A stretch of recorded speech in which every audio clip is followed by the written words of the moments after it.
ആരും അല്ലാത്തവർ നമ്മുടെ ആരൊക്കെയോ ആയിപ്പോയി എന്നുള്ളൊരു ഫീല് വന്നൊരു ദിവസമായിരുന്നു ഇന്നത്തത്. ഞാൻ പറഞ്ഞു വരുന്നത് നമ്മുടെ സ്പർശം പരിപാടിനെ പറ്റിയാണ്. ഞാൻ ഗോപാലേട്ടനെ പരിചയപ്പെടുന്നതിന് മുന്നേ വരെ എനിക്ക് പ്രത്യേകിച്ച് ഒരു വികാരങ്ങളൊന്നും ഉണ്ടായിരുന്നില്ല. പക്ഷേ ഗോപാലേട്ടൻ്റെ കൂടെ ടൈമൊക്കെ സ്പെൻഡ് ചെയ്ത് കുറേ കാര്യങ്ങളൊക്കെ സംസാരിച്ച് ഞങ്ങൾ ഭയങ്കര ഒരു ബോണ്ടിലെത്തിയപ്പോൾ ആക്ച്വലി ഞാൻ വല്ലാത്തൊരു അവസ്ഥയിലായിപ്പോയി. ആരാ ഈ ഗോപാലേട്ടൻ എന്നല്ലേ നിങ്ങളിപ്പോൾ ആലോചിക്കുന്നത്? അതായത് സ്പർശം എന്ന് പറയുന്ന ഒരു പരിപാടിയിൽ ഞാൻ മീറ്റ് ചെയ്ത എൻ്റെ പേഷ്യൻ്റാണ് ഈ ഗോപാലേട്ടൻ എന്ന് പറയുന്നത്.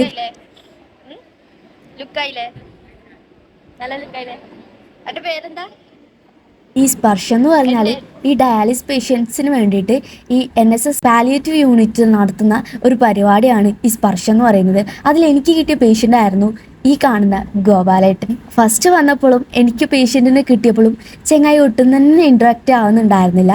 പിന്നെ കുറേ സംസാരിച്ച് ഞങ്ങൾ പിന്നെ പിന്നെ പതിയെ നല്ല കമ്പനിയായി. ഗോപാലേട്ടൻ ഓരോ കഥകളും മ്യൂസിക്കൊക്കെ കേട്ടപ്പോൾ ഭയങ്കരമായിട്ട് ആസ്വദിക്കുന്ന കൂട്ടത്തിൽ തന്നെ എനിക്കതൊക്കെ ആരാ പാടിയത്, ആരാണ് അതിൻ്റെ റൈറ്റർ, ഏത് മൂവീത്തതാണ് ആ സോങ് എന്നൊക്കെ ഭയങ്കര വിശദമായിട്ട് പറയുന്നുണ്ടായിരുന്നു. ശരിക്കും പറഞ്ഞാൽ പാട്ടിനെ കുറിച്ചിട്ട് അത്യാവശ്യ കാര്യങ്ങളൊക്കെ ഗോപാലേട്ടൻ അറിയുന്നുണ്ടായിരുന്നു. മാത്രമല്ല എല്ലാം എൻ്റെ അടുത്ത് ഷെയർ ചെയ്യുന്നുണ്ടായിരുന്നു.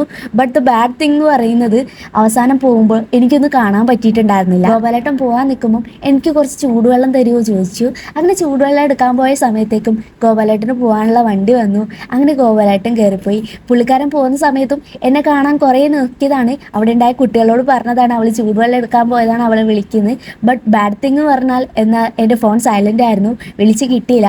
അവസാനം കുട്ടികൾ പറഞ്ഞു അവളോട് ഞങ്ങൾ പറഞ്ഞോളാ പറഞ്ഞപ്പോൾ ഗോപാലേട്ടനും പോകേണ്ടി വന്നു. സോ അത് കേട്ടപ്പോൾ എനിക്ക് ഭയങ്കരമായിട്ട് സങ്കടമായി. കാരണം അതുവരെയും ഞങ്ങളുടെ കൂടെ സ്പെൻഡ് ചെയ്ത് പെട്ടെന്ന് പോകാമെന്ന് പറഞ്ഞപ്പോൾ എനിക്ക് ഒട്ടും എക്സ്പെക്റ്റ് ചെയ്യാൻ പറ്റില്ല.